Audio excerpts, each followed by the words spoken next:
I'm presenting on behalf of DRAGoN as a group. So really, I'll be talking about the organisation for the first part of the presentation, before then drilling down into talking about some of the sort of research outputs that we've done. Before I start, though, can I just check that you can see the slides from your end? Thank you. Okay, brilliant. Excellent. Well, thanks very much. So what is DRAGoN? Well, DRAGoN itself is a multidisciplinary research group. And we try to bring together researchers, practitioners from both academia, think tanks, industry, government, all sorts of areas to try and improve policies, tools, operations, skills in terms of data governance and data access. And we work closely with trusted research environments in terms of training, and delivering some of these frameworks. So today's talk, I'm going to talk about three things in particular. I'm going to talk about DRAGoN itself, who's the group, what do we do, what does it look like, some of the sort of projects that we've had. I'm then going to sort of drill down and talk about one of the data linkage projects that we've been working on for a while called the Wage and Employment Dynamics, and that's been funded by ADR UK, and ONS are indeed a partner on that. And then drill down even further and just focus on some of the research that has been produced using these data sets created as part of the Wage and Employment Dynamics.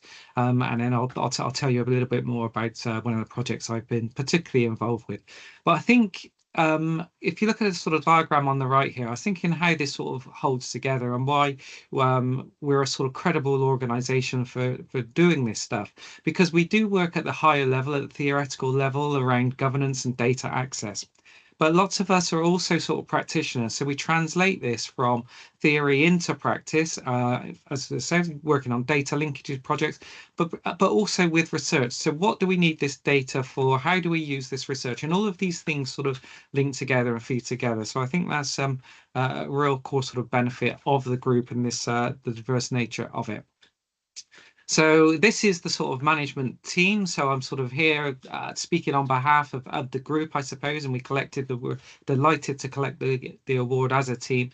Professor Felix Ritchie heads up the group, is the director of the research group, and maybe some of you guys would know him. Felix has been working in this area of data access, data governance for many years, and indeed was at the Office for National Statistics and set up the sort of microdata lab there, the precursor to the Secure Research Service. But the management team, I think, shows the interdisciplinary nature of it. We've got Elizabeth Green there, who is psychology, myself, an economist.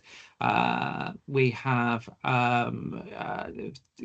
Tava there, who is a professor of ethics, and we also have sort of supply chain management, Carl Elvis, within the research team. But the research team goes wider than that. We've got people working in finance, health and well-being, stats. We've got people from the science, but from the science communication group in particular, trying to help us engage with the sort of wider community and also sort of translate some of this information so we can keep informing the public and some of the work that we're doing. Environmentalists, creatives, supply chain. We've got people from the medical profession, people from justice, human resources, and psychology. So you can see that it's a broad house of people involved in this area. So what do we know about sort of research? Well, we know there's lots of data in all sorts of places, and we know that if we can sort of manage and bring these data sources together, we can improve policy and decision making, and basically improve all our lives. I think one of the problems really comes there when we start to think about sort of health and social science data, because this is sort of personal data, and we need to handle that information sort of carefully, considerately, making sure that it's handled ethically. So how do we sort of go about doing that when there's such a sort of diverse range of data around there? The top picture, we might be capturing data through apps. It might be through our sort of tax returns, our HMRC data, so student records here. But we come from a position that, yes, we need to make sure that we protect these data, but our sort of starting point is, can we make them available? And I think that's important if you think about sort of culture change that we need to engender, as well as the sort of technical, legal, and all of those changes. That it's the culture change that we've sort of spent quite a bit of time sort of working with people, trying to sort of change the framing of the argument. Because if you sort of think about this from a sort of a behavioral type of economics view, then we would sort of maybe focus, if we're a data owner, data holder, we might focus on sort of loss aversion. How do we protect ourselves from sort of data linkages and the adverse publicity that might come with that? Well, we would stop access to the data. But if we sort of flip that and change the framing around the opportunity and the benefits and what we can do in order to sort of try and mitigate that, then it changes the sort of conversation. So why is it hard? Well, there's many different people involved in this with many different perspectives. We have the sort of legal perspective, making sure that we can share the data in a legal sort of framework. And indeed, within our group, we have lawyers involved in that. There's the data owners, as I said, they have this data. They know there's value in the data over and above what it was originally collected for, but there's issues around sort of reputational risk that they need to take into account. We have ethics committees who are sort of managing this on behalf of the sort of public, making sure that there's trust in the system. We've got the processing, the actual sort of physical process of it, the IT managers, the systems involved, and how do we sort of manage and analyze those data, the statisticians working with the data itself and the different models. And obviously with the rise of AI, this really sort of brings this into the fore. How do we use AI maybe in some of these secure research environments? And then, of course, you've got the general public, because when we're thinking about some of the most sort of sensitive, secure data, we're talking about individual data. It may be de-identified before it's sort of placed within the secure research environments where academics and government researchers can use that data. But their voice needs to be heard. And I think maybe when I started working seriously on this area with DRAGoN, maybe some sort of 5-10 years ago, the public voice, I think, was probably less heard in this. I think as we've moved through this process and we realize much more about it, we're taking much more efforts to engage and ensure that the public voice are heard in this, both in sort of shaping the final outcomes, the research that's involved, but also in the forming the sort of governance input into the governance documents that underpin all of this. So what does DRAGoN do? I think that's what we do, really. We bring all these people together. We bring in together these diverse perspectives, these diverse ideas, and make sure we sort of co-create the information, the structures that we're putting in place in order to try and encourage a wider data sharing, data use of data. So in terms of what do we do and how do we do it? Well, we find evidence and develop theories to do a number of different things. And we do that through putting on seminars, and our seminars are unusual to sort of the traditional academic seminars. We usually have one academic and one policy person presenting, and with open forums, and you can check on our website to see when the next seminar is.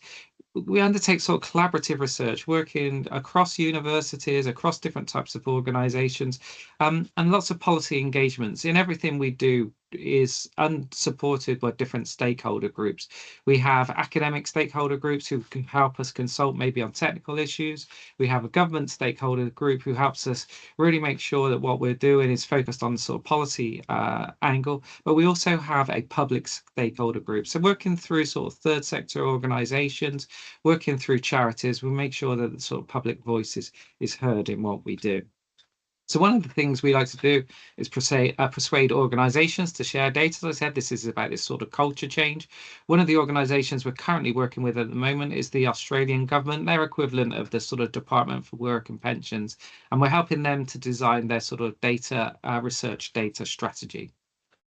We want to help design efficient access procedures, and we're an example of that is we're currently working with a charity at the moment to devise their consent forms and their dissemination strategy. And this is for citizens' assemblies around the globe. So just not sort of UK focused, internationally focused. Make secure data systems work for real people. Well, we've been involved in working with data owners, data providers, people working in trusted research environments to sort of co-develop systems and procedures around that. And we're also sort of consulting with sort of wider public sector groups. As I said, we've got our public sector stakeholder group. Recently, myself, I went and presented at the Pint of Science, which is an event that happens once a year over the country, but not just the country, internationally, where scientists get to go out and speak to people and tell them about the work that they were doing. And we sort of embrace that type of approach. Training users usefully. So we've been involved in sort of developing the training for the sort of secure research services that are used across the UK and internationally. What we've done, we've developed a summer school in UWE, which is developed to individuals from 60 countries, has been over the year, helping them to think about how they would implement different ways of sort of managing data in the different sort of research environments, different country environments that they have. Design rules for checking outputs released. We've part of our team had a project called Sacro, where they were developing an AI solution to sort of output checking. We've also sort of developed a thing, just published a paper on this thing called a statistical barn or stat barn.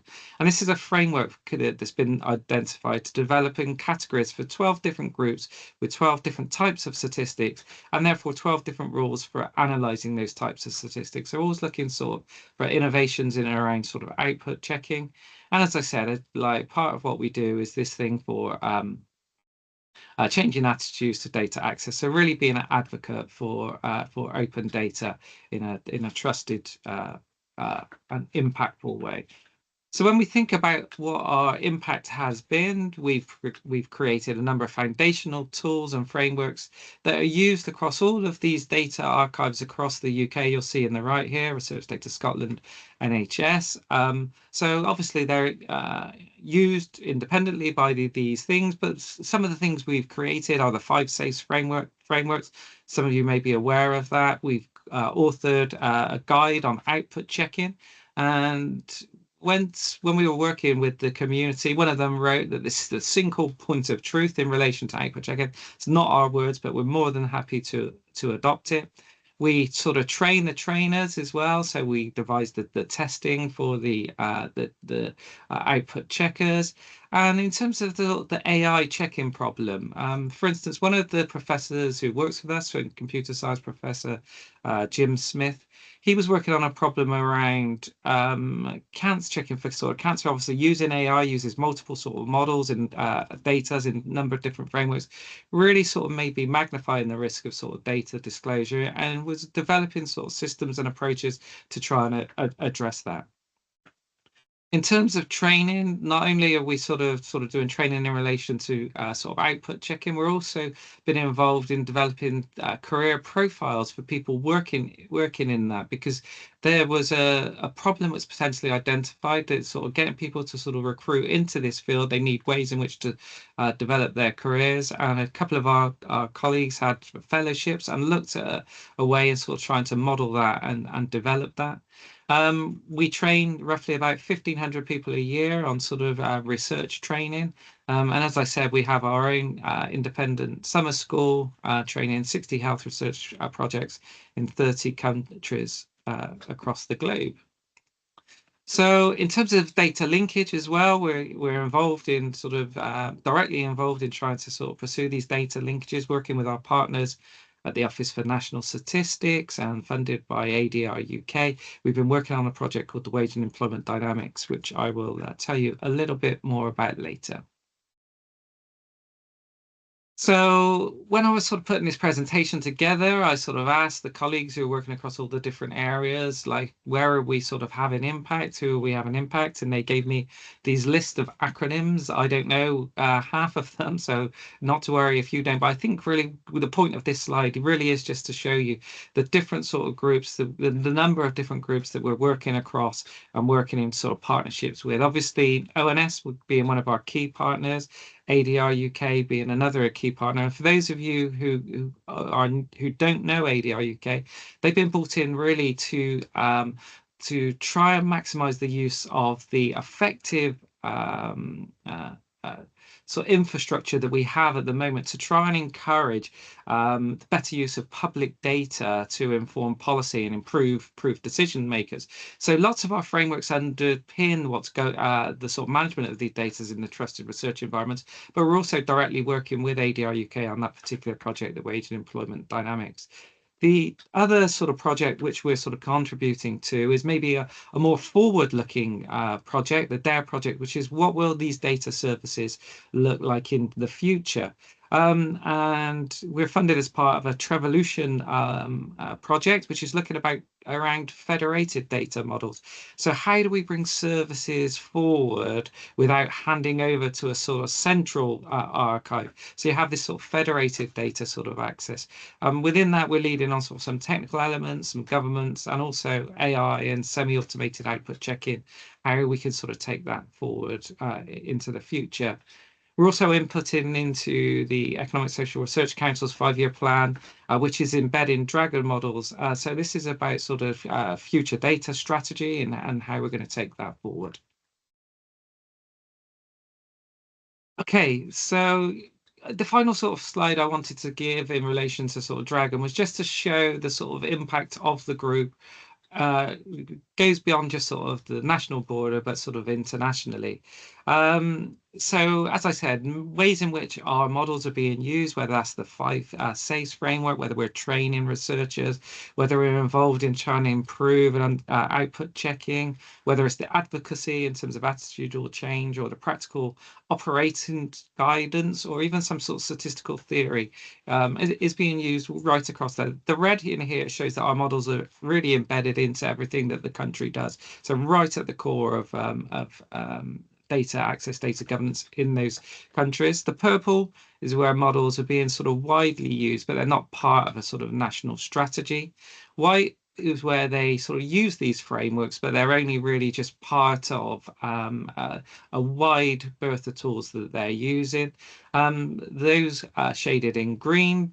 They're at the early stage, but we're actively working with them, with the governments, to try and develop systems. And the pink sort of checkered ones, these are where we are sort of training researchers, so sort of build concepts and ideas around sort of data governance, data access, and particularly in low middle income countries and based around the National Institute for Health Research. So in summaries, what I would say about DRAGoN as an organization itself, obviously it's a broad organization. It's multidisciplinary. It brings together a diverse community together. It's not just about academics. It's about people from sort of the wider fields as well. And hopefully we're improving policies, tools, operations and skills in relation to governance and access.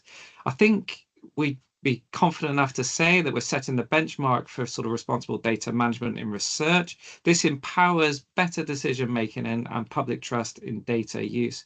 And I think the key to our success really is this sort of dual impact, where we go from the sort of theoretical perspective all the way through to the sort of practice and actually using this data in research. And we understand how everything sort of feeds together, and we can take a sort of multi sort of perspective on this. Okay, so I think that's probably all I wanted to say in relation to DRAGoN. And as I said, we were very pleased to have won the Organisational Award. But what I want to do now is sort of bring it down into to look at a data linkage project and then some of the research and the impact that research is having on some sort of policies local. So wage and employment dynamics, funded by the ADR UK. There's been a big team working on this since started in sort of 2019. So I've been leading a team here in UWE, but we're also working with teams from other universities. Also, the National Economic Institute of Social Research was involved in this as well in the early stages. If you want to find out anything about the wage and employment dynamics, we do have a website. The QR code there will take you directly to the website. The project in itself was funded from two sort of angles, really. One, to create research-ready data sets which are available for researchers to use in different, well, primarily in the Secure Research Service. But also to undertake some research. So to work with government departments to understand some of the key research questions that they want, the areas of interest, and also use it as a sort of pathfinder, really, to sort of take some of the research that we've done, take them to conferences, and encourage sort of other academics to sort of use these new resources to undertake research. In order to sort of give you a vision of how this started, when we were sort of talking with ONS and ADR UK, we had this sort of vision that we wanted to understand the information about an individual. We wanted lots of socio-demographic information on the individual. We wanted to have high quality, and I think wages information. So really sort of coming from sort of pay packets, basically. We wanted to know lots about the industry, location, those sorts of things. We didn't just want to know necessarily about wages. We wanted to know sort of also about sort of other sources of income. We didn't want to know that about the individual in just 1 year. We wanted to know it in a number of years so we can do some sort of dynamic analysis so we can understand transitions. We didn't just want to know from the individual's perspective. We also wanted to know from the employer's perspective. We wanted to link the individual with the employer so we can get a fuller understanding of work histories. We wanted to understand not just about the individual, but we wanted to understand relationships within the family, so bring in some sort of family information. And we didn't just want to know about one individual, we wanted to know about this population in total if we could, or if not, at least a sort of representative sample of that. We knew that this data did exist. A number of us have been working in these fields for area, but it wasn't in one place. But if we could start bringing this together, it would be a strategic asset for the UK or England, Wales, whichever levels the geographies sort of come at. So we started to build this framework with the support of ONS and ADR UK. And what we started with was the ONS, the annual survey for hours and earnings data. And that's a 1% sample of everyone in employment in the UK. If you've got a certain 2 digits at the end of your national insurance number, you would be in that survey your whole lifetime. You'd never know because it would go to your employer who would have to respond for you. So we started that, and that gave us lots of information over time. The time series goes back to 97. It's annual. We get high quality wages data. It comes from the employer, and we know the company that the individual's working to.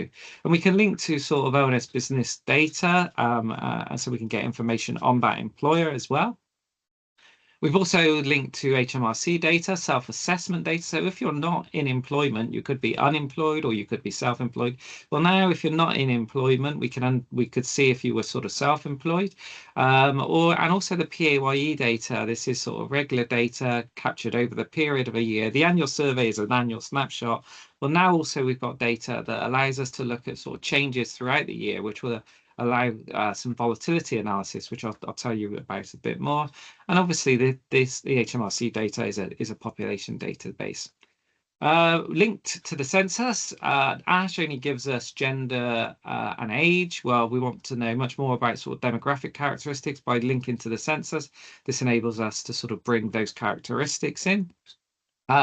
There are a couple of other things we want to try and bring in. The benefits data, we've been talking to DWP about this for a few years, and also some sort of educational data. There's some educational data in census, but not sort of stuff that changes. So I think bringing this into the data set would also be helpful, and we're looking at ways to try and do that going forward. Okay, so in terms of what we've produced, we worked on ASH. A number of us had worked on that for years. It's been available in Secure Research Service, one of the most popular data sets. But actually, once we started sort of quality assurance and doing work around it, we found that there was some sort of challenges there. So we created what we call an enhanced enriched ASH, a number of different sort of variables added to that. stuff around sort of low pay, for example. We've linked to the business register. We've got code available to do that. We linked to Census 2011, the PAYE self-assessment, and also we've linked to HMRC's migrant worker scan, so we can understand sort of the transitions of native and migrant workers and maybe how they may differ over time. Our work, obviously, ONS do the linkage behind the sort of the wall. They have access to the sort of data. We get the de-identified data. But what we do is we review the approaches, quality assure the sort of linkage, and document all the metadata and make that all available. It's available in the SRS, but we also make it available on our website so people can sort of understand the data sets before they go through the process of putting in applications. And there's a common personal ID on all of these data sets, so they're all sort of linkable, which is this approach of having the wage and employment spine.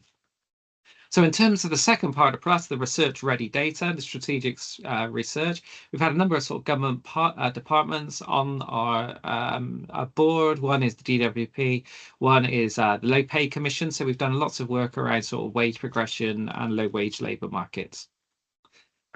So when were these data available and where are they? Well, they're all available on the SRS. The Enhanced ASH and ASH Census 2011 was available in 2022. The ASH linked to PAYE and self-assessment was made available at the back end of last year. We're just about to make the ASH migrant worker scan linked data available in hopefully in a month or so's time. We've also got funding from UKRI to link ASH Census 2021, but also the funding then is going to be to link the ASH Census 2011 and ASH Census 2021. So you get that sort of time series of people over the full span of time. And so we're really excited about that project. And we're currently working with NISRA in Northern Ireland and Scotland, who are doing the same thing. They're linking the ASH to Census 2021 in Northern Ireland and ASH to Census 21 in Scotland, and sort of making sure that all of this is coordinated, hopefully with a longer term ambition to create a UK-wide data set. At the moment, this is just an England and Wales data set. So research with impact. So some of the papers we produced, these are published papers.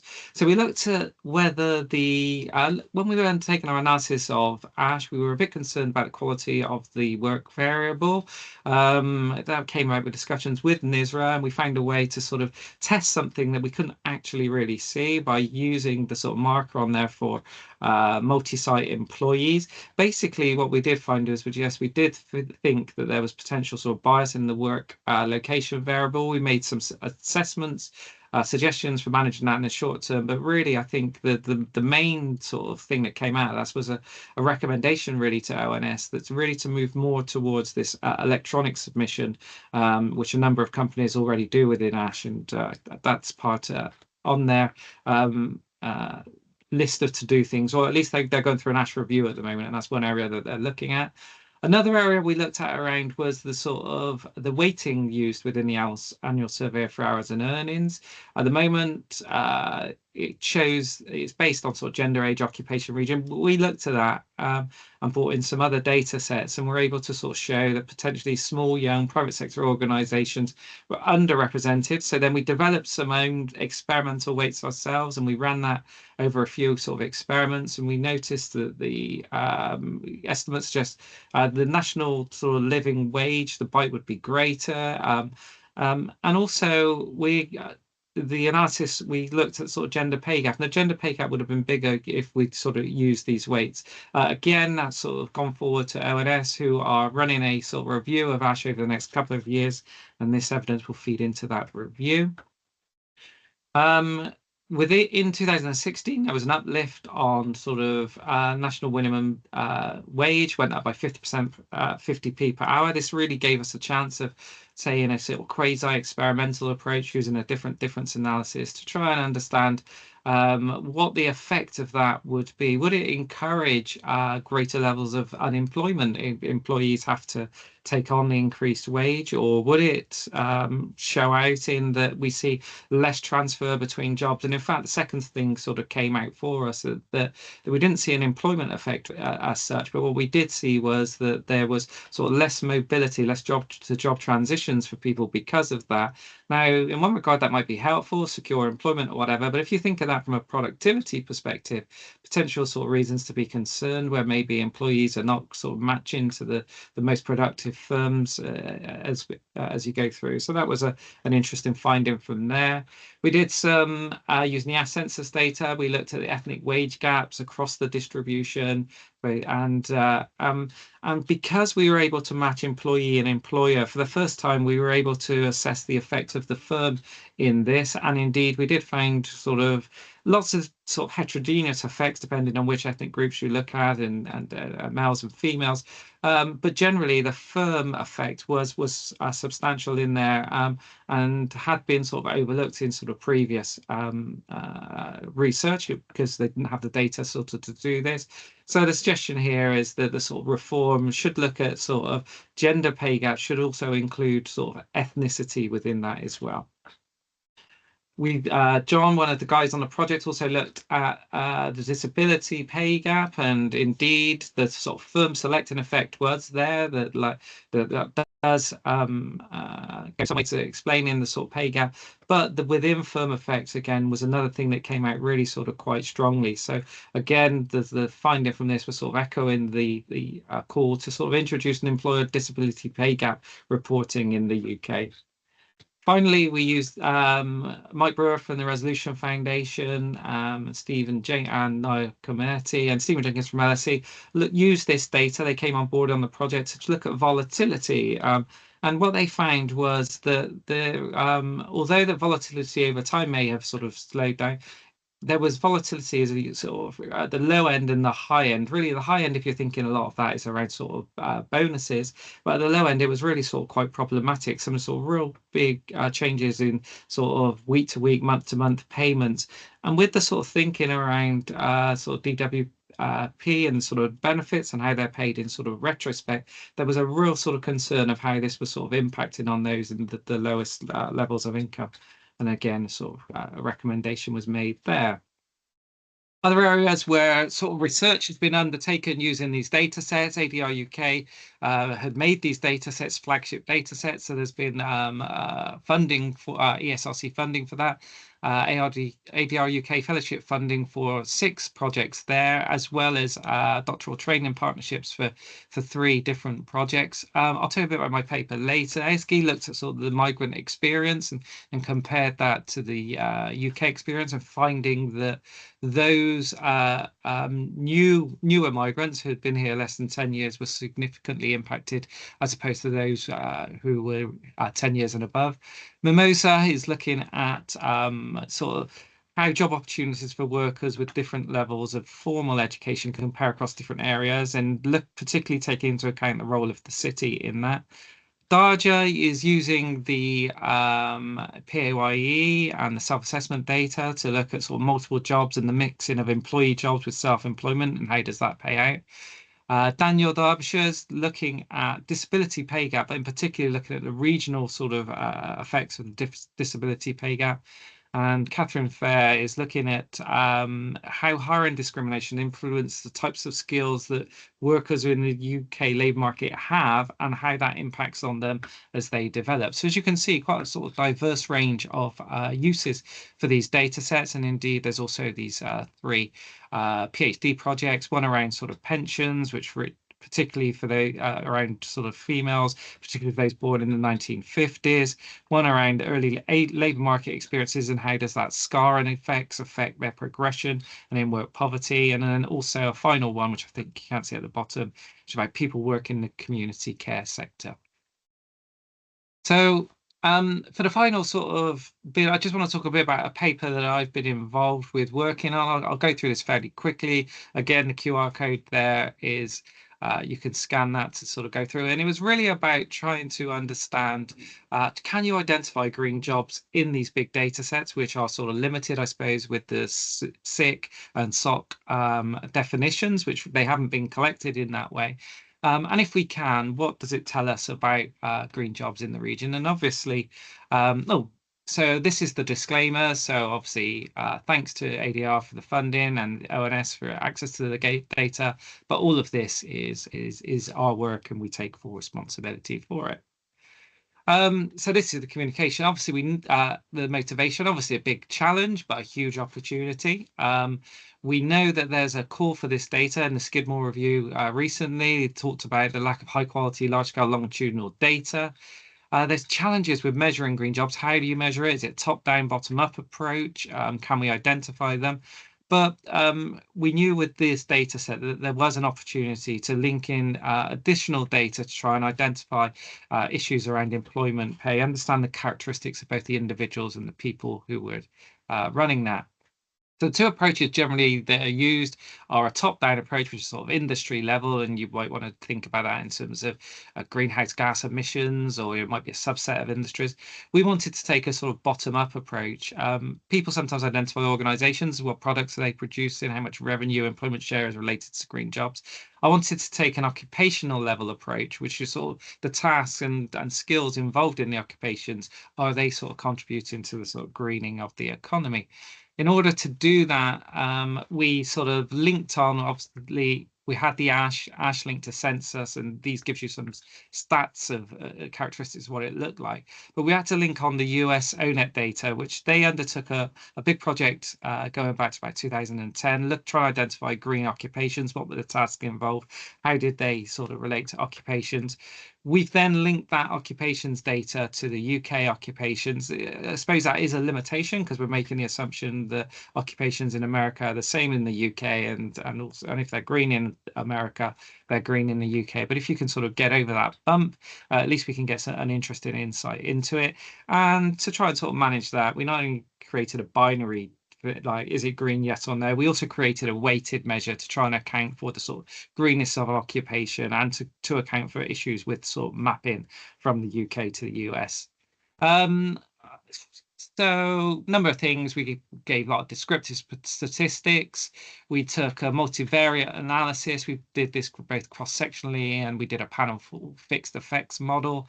The dependent variable, green occupations, lots of controls, individual, job, firm, sector, region, lots of interaction with variables. Because we have such a large data set, rich data set, we could bring all of that information in. And the pay regression, again, cross-sectional panel. And we use log of real basic hourly pay, and we use the sort of stepwise approach to try and sort of understand what the effect of adding the additional controls were. We did it for the full panel, but then we also just re-estimated it for those in green jobs as well. So what's our contribution? So we add to the international literature. We use an employer-employee linked data set, and it's high quality wage data. It's the first time it's been based on employer data in the UK. Lots of different specifications we used to test the robustness of the model. And we were able to sort of identify the characteristics of like the individual and firms involved, and identify whether there was a pay premium or pay penalty for working in a green job, because you've got conflicting hypotheses. One would say pay premium, like a high demand for these types of jobs, these types of skills. The other might be you might have a pay penalty because you get some of your value from doing a job through intrinsic value contributing to a green job. Why do we need this evidence? Well, it's needed to support a fair and just transition.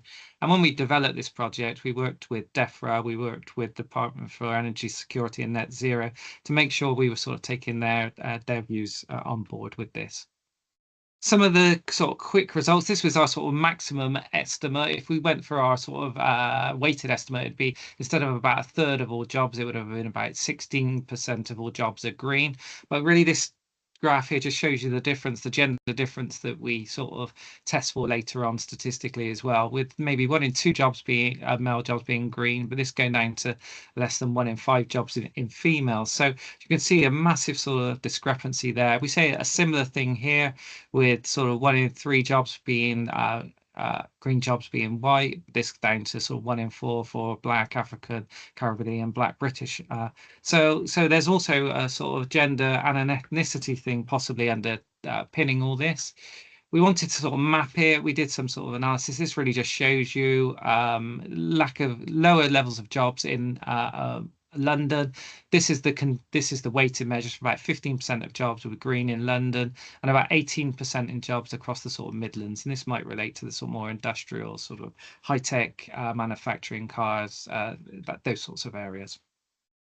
In terms of average wages, we find that green jobs basically are paid higher than other jobs, and this is true for both all across the total males and females. And indeed, if you sort of thought of this, does green jobs for a female go some way to close the gender pay gap across all jobs? The answer probably would be yes, but once you control for those conditional working in green jobs, we find different results. And again, we find some sort of issues around sort of pay disparities between sort of different ethnic groups.